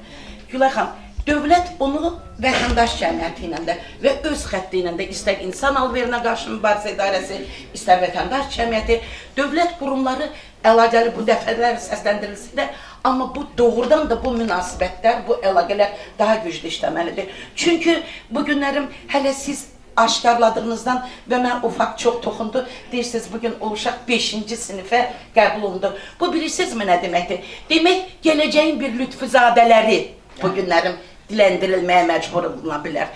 Gələcəyin gözəl bir alimi, professoru təsadüfdən elə diləndirməyə və yaxud da daha ciddi problemlərlə rastlaşa bilər. Ona görə də bunu köklü şəkildə dəyişmək üçün həmin o sizə mən tövsiyə elərəm ki, bax, bu problemləri təklif eləməklə bağlı Gülay xanım, təkliflər paketi ilə, mən bilirəm sizin çox gözəl işləyən bir vətəndaş cəmiyyətinin nümayəndələrindən siz təkliflər paketi ki, həmin o üçbucağın fəaliyyəti. Bilirsiniz, niyə valideyn bugün cahilcəsinə uşağı nəzarətsiz qalır? Və mən sizə təklif edirəm ki, növbəti layihələrinizdə valideynlərin maarifləndirilməsi ilə məşğul olasınız. Çox mütləq şəkildə. Çünki valideyn başa düşmür ki, bugün onun nəzarətsiz qalan uşağı maddi sıxıntıdan, belə deyək, cəmiyyətin bugün bütün təbəqələri eyni dərəcədə yaşamır. Valideyni nəzarətsiz qoyan ki, mən bir tükə çörək pulundan ötürü sabahdan axşamacan işləyirəm, amma düşünmür ki, onun gələcəyi. Ən böyük sərmayə, belə bir söz var, valideynlərin, evlatlarımızın təhsilinə qoyulan sərmayədir. Uşaqların təhsilinə valideynlərin ciddi nəzarət eləməsi, tərbiyəsini ciddi nəzarət eləməsi. Çünki biz deyirik, uşaqlar bizim gələcəyimizdir. Bugün bu uşaqlar diqqətsiz qalacaqsa, bizim Azərbaycanın cəmiyyətinin gələcəyi nə olacaqdır? Mən o təklif edirəm ki, valideynlərlə bağlı maarifləndirmə növbəti layihənizdə və Təhsil Nazirliyinə, aidiyyatı qurumlara verdiyiniz layihələrdə, təkliflərdə qeyd edin, həmin o üçbucağın gücləndirilməsi və ümumiyyətlə Azərbaycan cəmiyyətində hər bir fərd, burada vətəndaş cəmiyyətinin üyələri oturublar, hər bir şəxs, bugün Gülay xanımın layihəsi də deyənə yox, hər bir şəxs nəzarətsiz qalan uşağa münasibətini bildirməlidir, dövlət qurumlarına bildirməlidir. Bir də təkliflər siz qeyd elədiniz, gün ərzı qayğı mərkəzləri. Gülay xanım, elə bir təklif də verin. Sovet dövründə biz nəsil elə nəsildir ki, post-sovet dövlətində o təhsil sistemindən xəbərimiz var. Детские пионерские лагеря böyle. Yadınızdadır. Uşaq pioner lagerləri var idi. O gün ərzı qayğı mərkəzləri Gülay xanım hamımız bilirik də 30 uşağı əhatə edir. Bir rayonda onun birini yaradırsa orada da 30 uşaq var. Amma nə qədər belə uşaqlı var. Amma Dövlət Təhsil Nazirliyi həmin o işçilər məzuniyyətə çıxana qədər təhsilə gedib gələn müəllimləri boşuna yox, həmin pioner lagerlərdə işlətsə və uşaqlar kütləvi şəkildə həmin lagerlərə cəlb olunsa, uşaqların, belə deyək, sahibsiz, nəzarətsiz qalmasına və bir də bu təklifi də mən xahiş edirəm, həmin o təklifin içində qeyd edin. Ciddi nəzarət və qadağalar qoyulmalıdır. Dünya təhsil sistemində bu günlərin məktəblərdə mobil telefonun istifadəsi qadağasına valideynlər nə qədər etiraz edir? Ay, mən uşağım nəzarətsiz qaldı, o qaldı. Xeyr, biz məktəbdə oxuyanda bizim mobil telefonumuz var idi. Həmin o üçbucaq güclənərsə və təhsildə olan o qadağalar ciddiləşərsə nəticə olacaq. Çünki Gülay xanım, elementar hindi xanımların da burada bəylər heç çoxsu maşın sürür. Yadınızda da bir ara dedilər, avtobus yoluna maşınlar çıxsa qadağa, nə qədər ki cərimə 40 manat idi, hamı keçirdi ki, əşi 40 manatdır, 100 manata qalxan kimi. Hindi o zamanın, o limiti keçəndə də qorxusunda heç bir şofer keçmək kadar 100 manat cəriməsi var. Mən ona görə deyirəm, qadağalar ciddiləşməlidir, təhsildə ciddi islahatlar aparılmalıdır və mən düşünürəm ki, siz bu səsləndirdiyim fikirlərin hamısını inşallah qeyd edərsiniz. Təşəkkür edirəm. Sağ olun, Dənizə xanım, mən də sizə təşəkkür edirəm. Bəli, biz deyirik ki, qadağalar, cərimələr, inanırsınız ki, mənim başıma bu yaxınlardan nə bir hadisə gəldi. Deməli, biz Bakı şəhərində çıxmışdıq, monitoring aparırdıq ki, bu küçə uşaqları ilə bağlı axtarırıq. İnanın, isti gündür, səhərdən axşama qədər axtarmışıq, tapa bilmirik. Yəni, çünki burada da nəyə görə tapa bilmirdik? Artıq cərimələr var, qadağalar var və qorxurlar da cərimələr zətlər tətbiq olunub. Uşaqları tapa bilmirik. Həm sevinirəm, həm də deyirəm, heç kimi tapmadım. Buna bax, indi mən layihəmdə mən nəyə işıqlandıracam, tapa bilmirdik. Amma nə olsa yaxşıdır. Deməli, mən ayrıldım qrupumuzdan, gəldim, mağazinə girdim ki, çörək alım, rahat marketə girdim. Gördüm ki, yerdə bir dənə uşaq özünü yerə sürtür. Balaca bir uşaq idi, hardasa 3 saat yaşı var idi. Ondan biraz da böyük bacısı bunun əlinə tutub, biraz elə bir ki, eşitdirir qırağa. Deyir ki, yoxdur da pulumuz, onu qoy yerinə. Bu da tutub bir belə şirniyyat korobkasını, belə kutusunu. Yox, mən bunu istəyirəm, uşaq deyir. Bacısı da deyir ki, yox, pulumuz yoxdur, bunu qoy yerinə. Mənə rast gəlib, indi təsəvvürün ki, görün, məni necə aldatdılar. Deməli, qoy yerinə pulumuz yoxdur. Mən də bir cavan oğlan yaxınlaşırdı ki, mən qoçaq çıxdım da, gəldim, yaxınlaşdım, dedim ki, narahat olma, gedək, mən alacam bunu sənə. Hələ bir gələndə də bir dənə də sok aldım, verdim bunun qoltuğuna, götürdüm, gəldim. Bunlar elə kassaya yaxınlaşdıq verəndə, kassir qayıtdı ki, kassada işləyən. Siz yenə gəldiniz, indi kim allatdı sizə özünüzə aldırdınız? Deməli, bu cərimələr tətbiq olunandan, bunlar götürdülər, beşlərini qaçdılar. Dedim, eyb yoxdur. Dedim, daha var, məni aldatdılar, gördünüz. Mən bayaqdan bunları küçədə axtarıram. Deməli, cərimələr tətbiq olunub, bunlar da artıq digər formalarını fikirləşirlər. Aha, indi nə edeyim? Ya diləndən də gəlib tutacaqlar, valideynimizi cərimə eləyəcəklər. Bunlar da oturub qəşəngcə fikirləşiblər ki, gedib marketdə belə eləyərsən, mənim kimilərinə, ona, buna, ya birinə yaxınlaşırlar, deyir ki, evdə heç nəyimiz yoxdur, acından ölürük, filan şey alarsınız mənə. Belə artıq marketlərin içinə gediblər. Mən də sizin rastınıza çıxar-çıxmaz, mən rastlaşdım. Yaşlı qadın rast gəlib. Hə, bax belə eləyirlər. Yəni, bəlkə də onları məcbur kimsə elə. Söhbət bundadır da, bəli. Yəni, bunlar deyir, Doğrudan ehtiyacı olan adamsa bir adamdan alar, çıxar gedər edir. 4 uşaqdır, kassir deyirdi. İnanırsınız, biz qovurup o biri markete gedir. Onlar qovurup o biri markete. Gedirlər, bütün günü nə qədər deyir, bunlar produkt yığırlar. Təsəvvür edin. İndi yəqin ki, o produktu yığdıran insanlar var. Artıq belə pul ala bilmirlər, qorxurlar, ona görə də başqa yollara əl atdırırlar. Yəni, bax, belə məsələlər var ki, hamımız diqqətli olmalıyıq. Bahar xanım doğrudan da hər zaman ailələrlə işləyir, onlara təmənnasız yardımlar göstərir. Bahar xanım, istəyirsiniz, orada verin, danışın. Təmənnasız yardımlar göstərir, onların, necə deyim, məktəb formalarının, geyimlərinin alınmasında dəstək olur. Buna görə sizə çox-çox təşəkkür edir Bahar xanım və sizin də bugün gözəl təkliflərinizə, sözünüzə ehtiyacımız var. Təşəkkür edirəm. Mən hamıdan cavanam burada. Əlbəttə. Təşəkkür edirəm. Çox gözəl bir mövzuya toxunmusunuz. Mən çox qısa danışacağım, çünki burada əyləşən yoldaşlarım hamının ürəyinə müəyyən bir sözlər keçir deməlidirlərsə. İşləyirlər mi? Səs eşidilir. Eşidilir də. Yəni, bu mövzu ilə siz bir neçə sahəyə toxunmusunuz. Burada təkcə təhsil deyil. Burada təhsillə bərabər digər mövzulara toxunulub. Həm sosial məsələlər, həm cinayət məsələsi, həm uşaq alveri və yaxud da dilənçilik məsələləri. Mən elə bilirəm ki, doğrudan da bax, belə mövzuları biz bu günləri müzakirələrə çıxarmalıyıq ki, bir məsələdə bir neçə sahəyə toxuna bilək. Bəli, təhsildən danışdıq, bugün təhsildən hamı narazıdır. Və bizim Sovet dönəminə gəlsək, təhsildən narazı olan yox idi və təhsildə demək olar ki, bütün uşaqlar təhsil alırdı, məcburi təhsil idi və onlar da bu günləri görürsünüz ki, bizim təkcə hələ Azərbaycanda və dünyanın bir çox ölkələrində Azərbaycanı təmsil edən gözəl alimlərimiz, ixtiraçılarımız bütün dünyaya tanınırlar. Mən bir təklif istəyirəm, bir daha verim sizə. Yəni, Respublika Qadınlar Cəmiyyəti bilirsiniz ki, 10 minlərlə bir qadını, gəncləri əhatə edir və bizə çox təkliflər gəlir, müraciətlər olur, şikayətlər olur. Mən bir təklif verərdim ki, bugün burada qeyri-hökumət təşkilatlarını təmsil edən, doğrudan da tanınmış, ziyalı xanımlarımız çoxdur, uzun illər bu sahədə çalışanlar çoxdur. Mən bir dəfə bu təhsili Dövlət Komitəsi, Qadın Dövlət Komitəsində verdim, amma yəni ki, onun cavabın nəticəsini ala bilmədim. Bugün istərdim ki, QHT və digər sahələrin nümayəndəsi var. Siz bilirsiniz ki, gecələr də uşaqlar, evsiz olan uşaqlar bulvarlarda və ya şəhərin içində gəzənlər var. Onları nə uşaq evlərində deyirlər, nə də valideynlər yoxdur, nə evləri yoxdur. Mən elə bilirəm ki, bax, bu qadın təşkilatları ilə bərabər, sizlərlə bərabər, dövlət qurumları ilə bərabər biz bir neçə gecəni reyd edək. Bulvarda və yaxud da tanınmış küçələrdə görək ki, bax, o skameykalarda yatan uşaqlar, digər məsələlərlə məşğul olan, gecələr məşğul olurlar, xüsusən onlar, valideynsiz uşaqlar. Onlar nəyin səbəbinə, nəyə görə bax bu günləri burada imkanımız daxilində də onlara kömək edək, dəstək verək. Həm polis burada var, həm Sosial Nazirliyin nümayəndəsi var, QHT-nin nümayəndələri var. Biz o uşaqlarla bir söhbət aparaq görək ki, valideyni olmayan, evi olmayan və bu uşaqlar küçələrdə nə iş görürlər, nə ilə məşğuldurlar. Əlbəttə ki, onlar da müxtəlif cinayətlərə cəlb oluna bilərlər.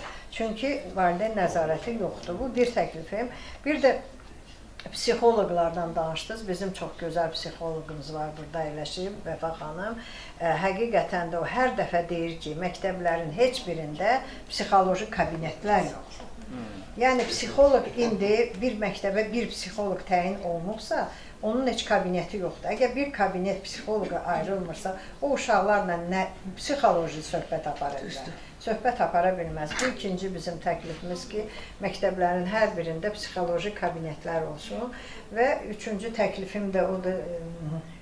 Qəmzə xanım çox gözəl dedi, mən də o təklifi deyəcəkdim ki, üçlük, burada təkcə müəllimlər yox, valideyn, hər bir məktəbdə, biz Sovet dönəmdə bilirsiniz ki, valideyn təşkilatı olurdu.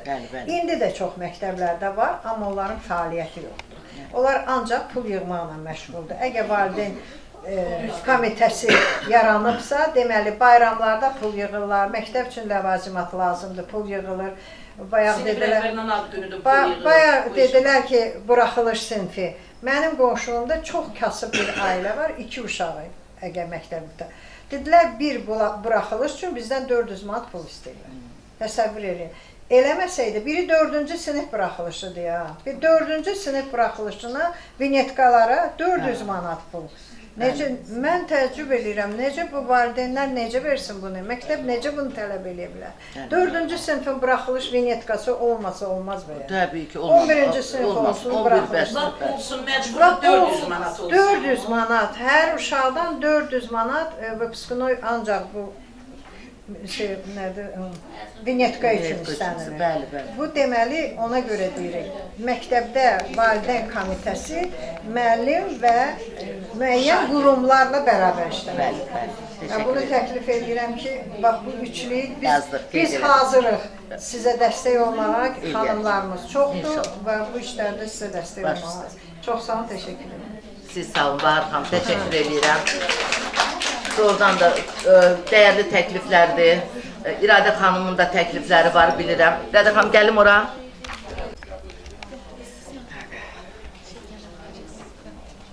Gülər xanım, bir daha təbrik edirəm. Çox sağ olun. Çünki həqiqətən də bugün bu məsələ hər bir vətəndaşa toxunur, ailələrə toxunur. Və mən burada səsləndirilən müəyyən təklifləri də dəstəkləyirəm, amma biz həmişə deyirəm, bir könək özümüzə baxaq, görək biz hər birimiz nə edirik, bu sahədə hansı işləri görürük. Düzdür, bu günləri burada indi Təhsil Nazirliyindən deyəsən dediniz. Bəli, Günay xanım buradadır qızımız. Lap yaxşı, düzdür. Elə biz hər dəfə, mən sosial sahədə çalışan bir təşkilatam. Ona görə Təhsil Nazirliyi ilə düzü müəyyən, o gün də bildim ki, ictimai şuraları da var. Amma müəyyən məsələləri bir müzakirəyə getmək lazımdır və vətəndaş cəmiyyəti ilə daha sıx lazımdır. Çünki əgər ictimai birlik bu günləri müəyyən təhsil sahələrində gedib işini təqdim edə bilmirsə, dəstəyini göstərə bilmirsə, bu artıq problemdir. Mən burada bir-iki məsələyə də toxunaram, daha çox uzun deməyim. Biz bilirik ki, bələdiyyələrimiz var. Amma bir baxaq görək bizim qeyri-hökumət təşkilatları bax bu məsələlərdə də bələdiyyələrin rolu da olmalıdır. Çünki necə burada yadımıza saldıq öz uşaqlığımızı, düzdür. Amma elə bir həyətdə də, o Pionerski lager deyəndə bir həyətdə də nəsə edirdilər. Və inanın ki, bələdiyyələrlə bir yerdə çalışmaq lazımdır, bunları qurmaq lazımdır. Və uşaq onda təhsildən niyə geridə qalmamalıdır, niyə daha da o biri uşaqlardan geridə qalmamalıdır məsələsinə mən düşünürəm ki, bu bir mövzudur. Və bu mövzu belədir ki, biz qeyri-hökumət təşkilatları müəyyən sahələrdə onlar birləşməlidir. Və mən bir günləri bir baxdım elana ki, orada agentlik artıq birlikdə olan layihələr verir. İllərdir bu haqda danışırıq. Birlikdə olan layihələr daha çox effekt əldə edə bilir. Ona görə bir də o valideyn komitələri ilə deməli, maarifləndirmə məsələləri o demək deyil ki, mən gedim o valideyni nəsə öyrədim. Amma bir onları da cəlb edib, o valideynlərlə müəyyən işlər aparmaq, psixoloqun bilavasitə valideynlərlə işinin aparması o qədər vacibdir. Əlbəttə ki, bir psixoloq bir məktəbdə uşaqla məşğul olsun, yoxsa həmin ailənin valideyni ilə. Əvvəllər müəllim belə idi ki, uşaq gəlmirdi, gedirdi, evinə gedirdi. Onunla danışırdı. Biraz müəllimlərimiz də, bilirsiniz, elə nə deyirsən, deyir, əmək haqqı aşağıdır.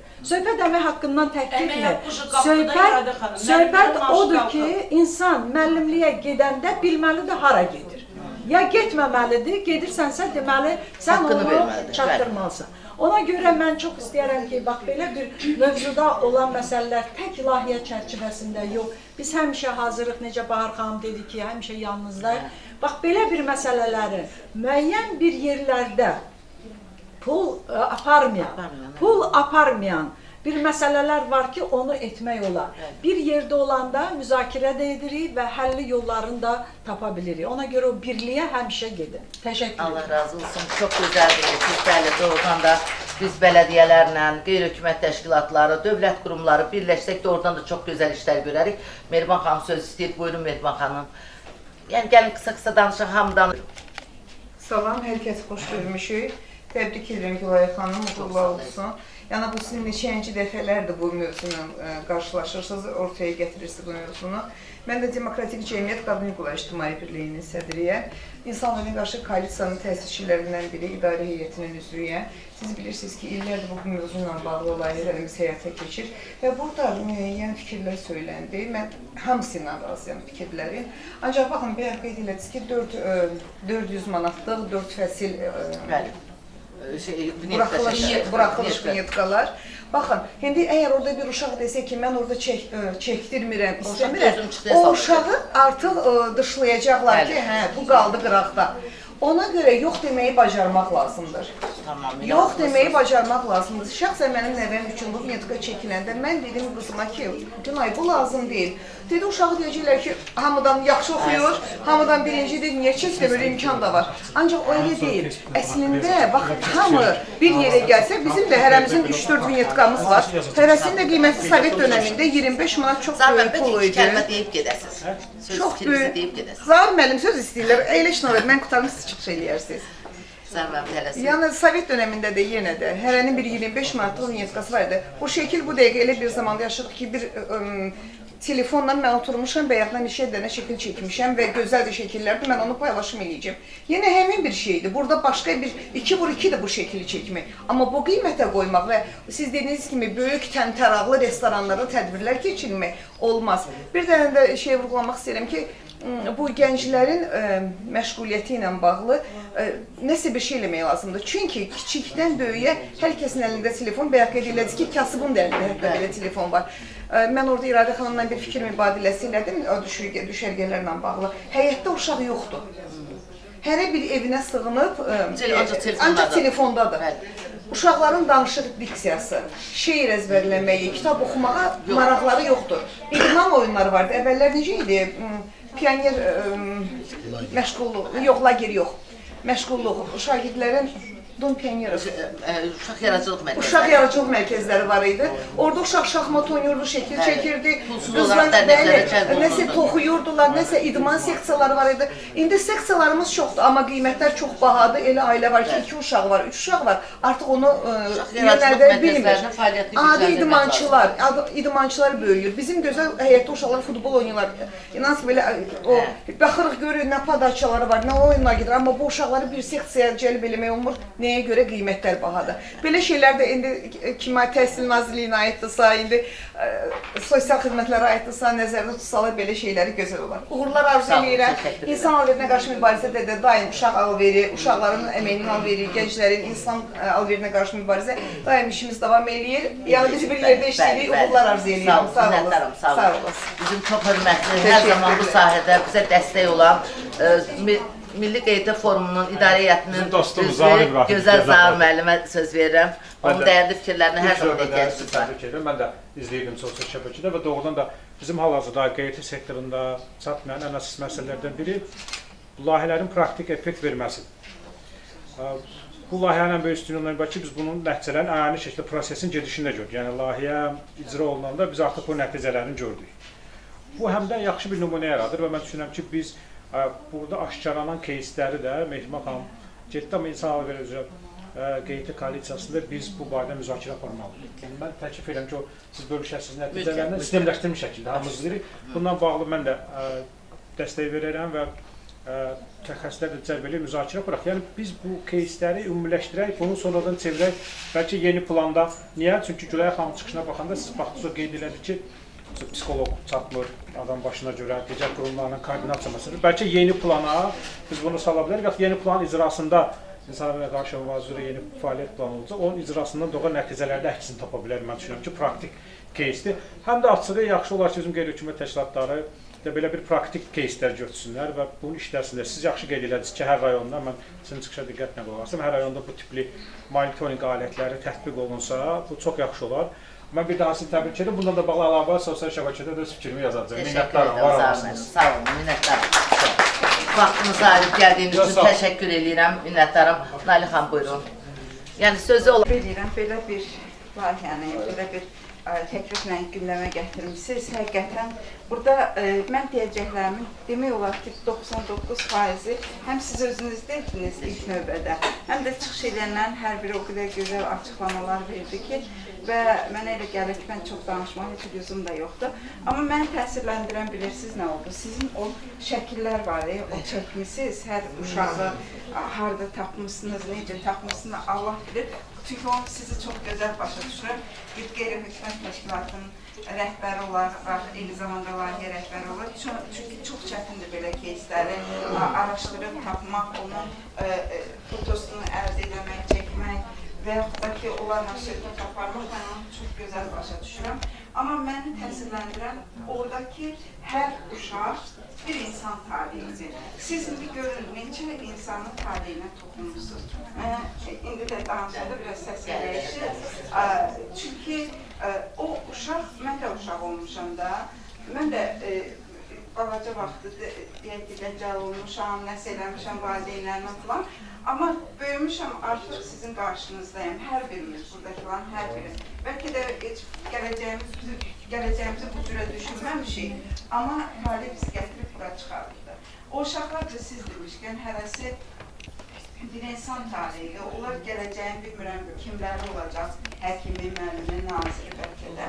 Amma bugün onların qayğısını çəkmək, təbii ki, burada elə Xatirə xanımdır, dedi, Bahar xanımdır, dedi. Birinci növbədə ümumiyyətlə konstitusiya qanun hüququmuza görə də ilk növbədə uşaqların məsuliyyəti valideynin üzərindədir. Yəni bunu biz demirik, bunu bizim konstitusiyamız deyir. Və uşaqlar dövlətin himayəsindədir. Bunu yenə konstitusiyamız deyir. Amma uşağa baxmaq, onu böyütmək, ona ehtiyaclarını ödəmək və təhsil vermək, onun sağlamlığını qorumaq, təhlükəsizliyini qorumaq o valideynin işidir. Təbii ki, dövlətin himayəsindədir. Dövlət qurumları burada elə Daxili İşlər Nazirliyi, Təhsil Naziri, Səhiyyə Naziri, yəni hamısının təbii ki, burada müəyyən üzərinə səlahiyyət çərçivəsində məsuliyyət vəzifə düşür. Amma ən böyük məsuliyyət valideynin üzərindədir. Bir faktı deyim, 2015-ci ildə biz bir layihə işlədik, ailə və məktəb münasibətləri ilə bağlı. Biz o zaman 2015-ci ildə artıq aradan 11 il keçibdir. Artıq düşüncələrimizin dəyişdiyini mən sizlə öz layihəmizi müqayisə edəndə görürəm ki, düşüncələrimiz dəyişibdir. Məsələn, biz o zaman fikirləşirdik ki, ailə və məktəb münasibəti. Düşünürdük ki, uşağın məsuliyyəti ailə ilə məktəbin üzərinə düşür. Amma bugün biz bunu artıq üçbucağa çevirmişik. Ailə, uşaq və məktəb. Hətta mən deyərdim ki, dördüncü üçbucaq deyil, artıq dördbucaqlıya keçməliyik biz. Çünki burada həm ailə, həm uşaq, həm valideyn dördüncü cəmiyyətdir. Yəni biz bu cəmiyyətin içərisində yaşayırıqsa və bu cəmiyyətdə belə deyək ki, biri yıxılır uşaq, biz onu qaldırırıq, biz cəmiyyət üzvüyük də. Demək ki, bizim dolayısıyla hər bir ailəyə, hər bir uşağa dəstəyimiz olmalıdır. Bax, burada mənim yaşıdım olan insanlar bilirlər, Sovet vaxtında bizi pamuğa aparırdılar. Mən 5-ci sinifdə oxuyurdum, yadıma gəlirdi.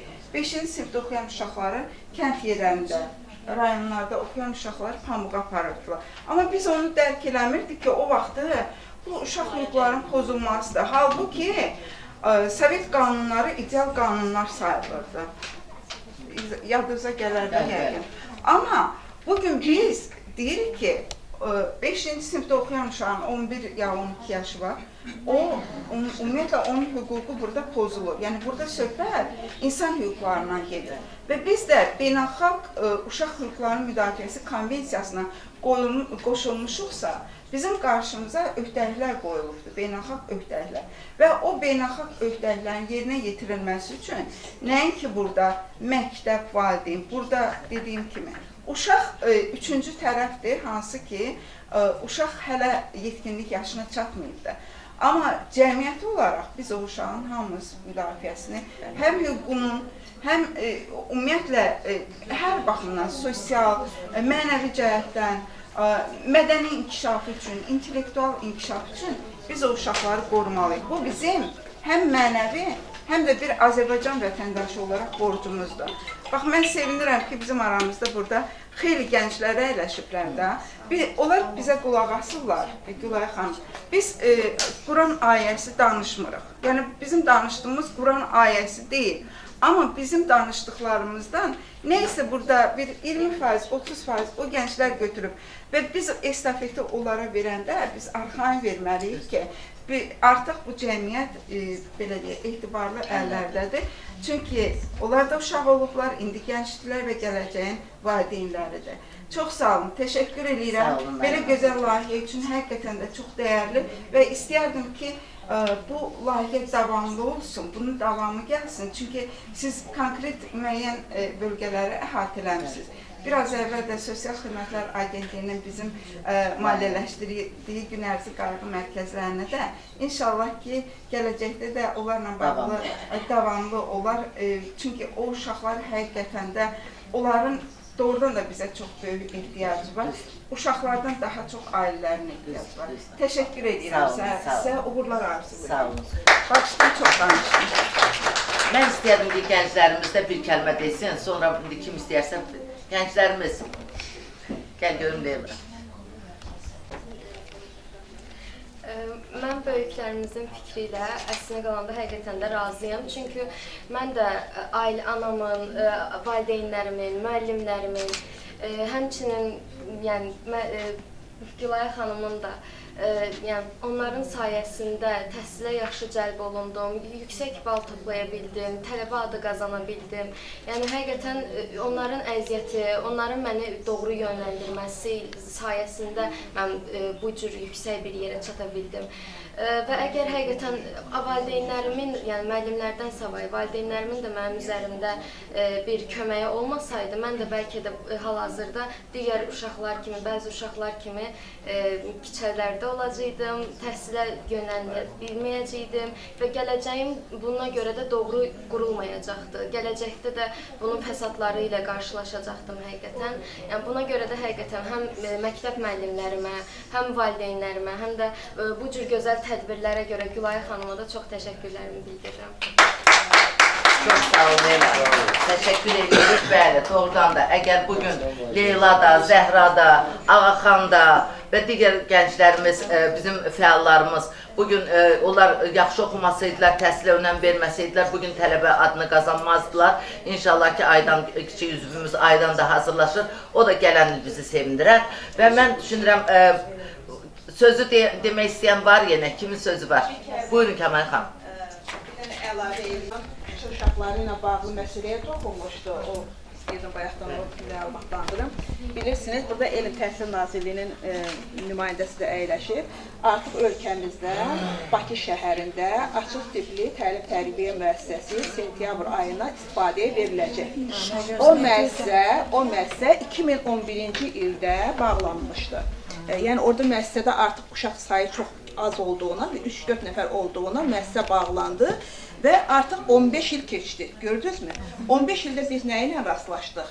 Söhbət çoxalmadan getmir. Statistikamız göstərir ki, mən sizə bunun faktlarını deyim, statistika göstərir ki, Azərbaycanda ümumiyyətlə küçə uşağı adında uşaq yoxdur. Bizdə belə uşaq yoxdur. Bizdə tüfeyli həyat tərzi sürmək istəyən, nəzarətsiz olan, baxımsız olan uşaqdır ki, siz o bəzi parklarda, skamyalarda uzanan bir para uşaqlar, onlar çox deyirlər sayca. Onların statistikası polisdə var. Bilirsiniz, ölkəmiz o qədər təhlükəsizlik bizdə yüksək səviyyədə bugün təmin olunur ki, görürsünüz də bütün beynəlxalq tədbirlər artıq bizim ölkədə sanki keçirilmiş olur. Bu bizim yəni güc strukturlarının mükəmməl işləməsindən irəli gəlir. O küçük uşaqları çox sayıca azdır. Onların bizdə sayı da var, hesabı da var. Onların hər birinin qalmağa yeri var. Amma onlar nəzarətsizdir. Tutaq ki, elə bir uşaq, bilirsiniz, hər gecə post patrol xidmətləri parklarda, meydanlarda, onlar hər yerdə mütləq müşayiət aparırlar. Elə bir məkanımız yoxdur ki, o gözdən kənarda qalsın. Mən bu sizə bir polis olaraq əminliklə deyə bilərəm. Onun həmkarını da təsdiqləyəm ki, yəni o baxımdan ki, qorxu olacaq bir hadisələr də bizə heç baş da vermir. O uşaqlar hansılardır? Tutaq anası ailə qurub başqa yerə, atası yoxdur və ya atası məhkumdur. Əsasla bu natamam və bu cür ailələrdən çıxır da, yəni ki, bəli. O uşaqlar tutaq nənənin yanında qalır və nənə mümkün deyil baxa bilmir. Onlar üçün yerləşdirmə məsələmiz yox idi. İndi bu il bu sizə açılır. Yəni bu kateqoriyadan olan uşaqlar yerləşdiriləcək. Burada bizə icra hakimiyyətdən, sizdə burada nümayəndə var, icra hakimiyyətindən. Yox. Bizə burada icra hakimiyyətlərinin dəstəyi lazım olacaq. O uşaqların artıq barəsində məlumatlar, yəni icra hakimiyyətinin qərarı ilə yerləşdirilməsi təmin olunacaq. Yəni, qorxutmayın sizi. Mən onu sizə demək istəyirəm. Siz dediniz ki, reyd eləyək, biz o uşaqları aşkarlayaq. Niyə onlar küçədələr? Onlar polisin nəzarətindədirlər. Mən sizə deyim, onlar sadəcə qaçırlar, bir xırda oğurluğa meyil deyirlər, evdə nənəni aldadırlar, valideyni aldadırlar. Bu səbəbdən onlardır, yəni sayca da çox deyil, onların yerləşdirmə müəssisəsində artıq zamanında təmin olunacaq. Çox gözəl nazirliyiniz belə güclənir, çox böyük nəzarət var, amma mən hesab edirəm, görək bir uşaq da olmaz yox, heç bir uşaq da küçədə qalmaz. İnşallah. Hamı nəzarət. Mən sözü sonda bizim hörmətli, bizim tədbirimizə gəlib diqqətlə bizə qulaq asan, bayaqdan belə diqqətlə qulaq asıb bizə Təhsil Nazirliyinin nümayəndəsi doğrudan da işləri çoxdur. Həqiqətən də bugün biz təhsilin tam üstünə düşməməliyik. Yəni bu deyilənləri yekun biz istəyərdik ki, sizə işləyək. Təşəkkür edirəm. Layihəniz üçün. Təşəkkür edirəm hər birinizə. Layihənin təşkili üçün. Fikirlərlə razıyam. Həmkarların fikirlərinə qulaq asıram. Həmkarlarımla razıyam. Əlimizdən gələni eləməyə hazırıq. Yaxşı olardı ki, həmkarlarından biri təklif elədi. Araşdırılsın, bizə ətraflı məlumatlar təqdim olunsun, onların təhsilə cəlb olunması istiqamətində əlimizdən gələni eləməyə hazırıq. Təşəkkür edirik. Tədbirdə iştirakınız üçün təşəkkür edirik. Fatma xanım bayaqdan əl qaldırmışdı, çox üzürlü sayın Fatma xanım. Sizi salamlayıram. Gülay xanım, sizə uğurlar arzulayıram. Təhsilə yaxın, təhlükədən uzaq. Çox gözəl bir mövzudur. Biz bilirik ki, insan alveri qurbanları əsasən təhsilsiz və natamam təhsili olan insanlar olur, iş təcrübəmizdə. Bu işdə əməyi keçən hər kəsə təşəkkür edirəm, uğurlar arzulayıram, gələcəkdə daha gözəl işlər görəsiniz. Əla, qısa. Ən gözəl. Mən hər birinizdən xahiş edirəm. Öncə gəlin bir xatirə şəkli çəkdirək, bizim bu tədbirimizdən bizə bir xatirə qalsın və ondan sonra kofe break'a gedək.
Kaçtan geldin?